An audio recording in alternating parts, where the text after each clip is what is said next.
সবজির রাজ্য হিসাবে খ্যাতি রয়েছে রংপুর জেলার মিঠাপুকুর উপজেলার রানীপুকুর এলাকা। তবে গত ১৮ ও ১৯ মে পর্যন্ত টানা বৃষ্টিতে মিঠাপুকুরের অধিকাংশ সবজি ক্ষেত পানিতে ডুবে গেছে। এতে দিশেহারা হয়ে পড়েছে এখানকার চাষিরা। এখন প্রাণপণ চেষ্টা করছেন পানি সরিয়ে ফসল বাঁচাতে।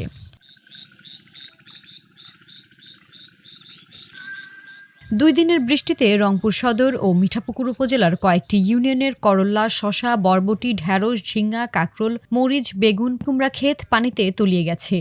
ফলে ধার দেনা করে চাষ করা সবজি থেকে লাভ তো দূরের কথা, মূলধনও তুলতে পারবে না বলছে চাষিরা। বৃষ্টি হইতে সকাল ৭টা থাকি আর রাতের একেবারে সেই রাত চলছে এখন বৃষ্টি সারা রাইতে। এখন এগুলো বন্যা হয়ে গেছে, পানি টানি আজও পানি দেখছে না, গাও ভিজে গেছে, ফসল আর হবে না। হবে ক্ষতি আছে, কাকরুল বাড়ির পানি, তারপরে মনে করে করলে বাড়ির পানি ভর্তি। সকাল থেকে এইগুলোই ব্যবস্থা করেছে, এখনও মনে করে পানি কমে পারেনি।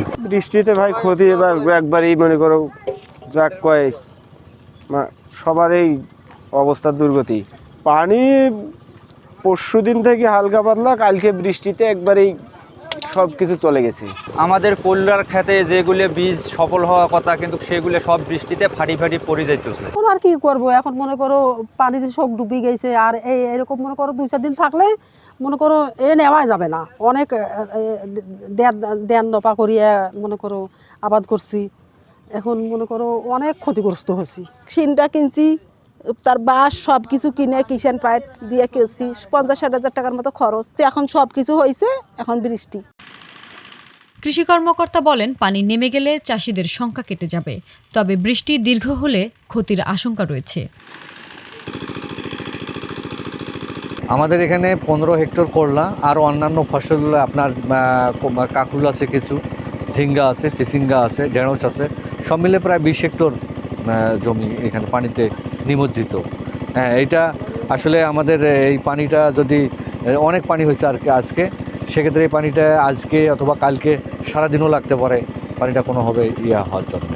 এই করলা ফসল নিমজ্জিত পানি সহ্য করতে পারে না, সেক্ষেত্রে অনেকটাই ক্ষতিগ্রস্ত।